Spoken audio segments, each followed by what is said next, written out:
అందరికీ నమస్కారం. This is Suryakumari. Welcome to Surya journal. Rajamahendravaram పేరు వినగానే ఎవరికైనా ముందుగా గుర్తుకు వచ్చేది గోదావరి. ఈ తీరం తర్వాత వెంటనే జ్ఞప్తికి వచ్చేది కందుకూరి.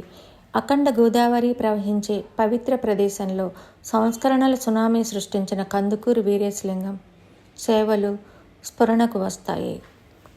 అభం శుభం ఎరగని పసికూనలకు కాటికి కాళ్ళు చాచిన ముసలి తాతతో పెళ్లిళ్లు జరిపించడం, ఆనక ఆయువు నిండి ముసలి భర్త చనిపోతే నిర్దాక్షిణ్యంగా పసిపాపకు వైదవ్యం అంటగట్టడం వంటి ఘటనలు రాజ్యమేలుతున్న తరుణంలో కందుకూరి గోదావరి తీరంలో జన్మించడంతో నాటి సాంఘిక దురాచారాలకు తెరపడింది.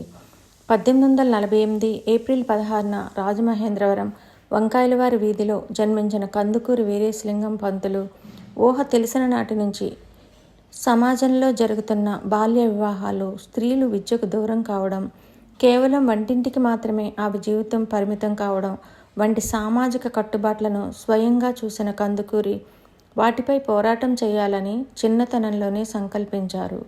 కనుల ముందే పసిపిల్లలకు పెళ్లిళ్ళు కావడం, కొద్ది రోజులకే అదే పాపను వితంతువుగా మార్చడం వంటి ఘటనలు ఆయనలో పోరాటకాంక్షను రగిల్చాయి.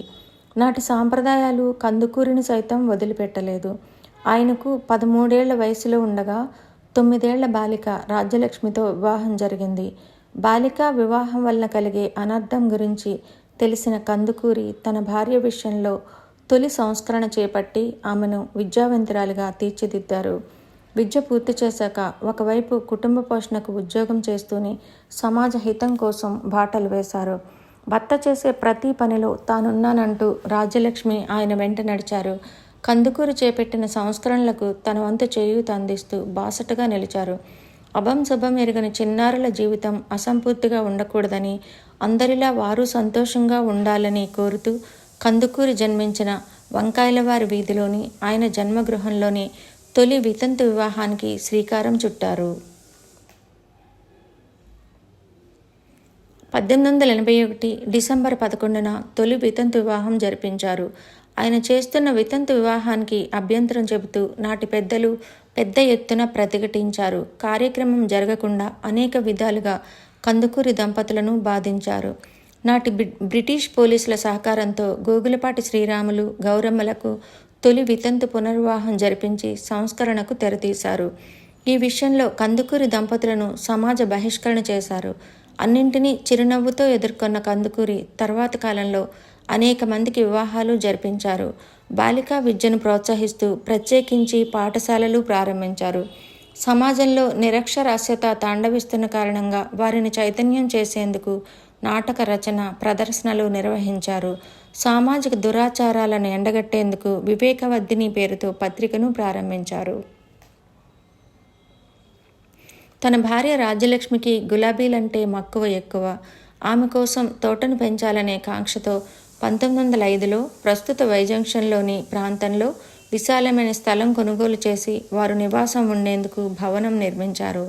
ఈ ప్రాంతంలోనే పూల మొక్కలు, అశోక చెట్లు, బాదం చెట్లు నాటి ఆనందాశ్రమం అని నామకరణం చేశారు.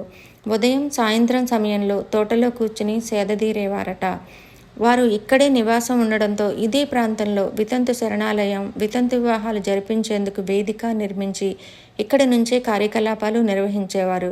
1910లో భార్య రాజలక్ష్మి చనిపోవడంతో కొంతకాలం తర్వాత కందుకూరి మద్రాసు వెళ్లారు. అక్కడే 1919 మే 27న చనిపోయారు. కందుకూరి దంపతులు చివరి రోజుల్లో నివసించిన ఈ ప్రాంతంలో వారి సమాధి మందిరం నిర్మించారు. కందుకూరి చేసిన సంస్కరణల గుర్తులు నేటికీ పదిలంగా మిగిలి ఉన్నాయి. వంకాయలవారి వీధిలో కందుకూరి జరిపించిన తొలి వితంతు వివాహ వేదిక విగ్రహాలు, ఆనందాశ్రమంలో వారు నివసించిన గృహం, కందుకూరి దంపతుల సమాధి మందిరం, వారు అప్పట్లో నాటిన బాదం చెట్లు, వితంతు వివాహం కోసం నిర్మించిన వేదిక వంటివి చూడవచ్చు.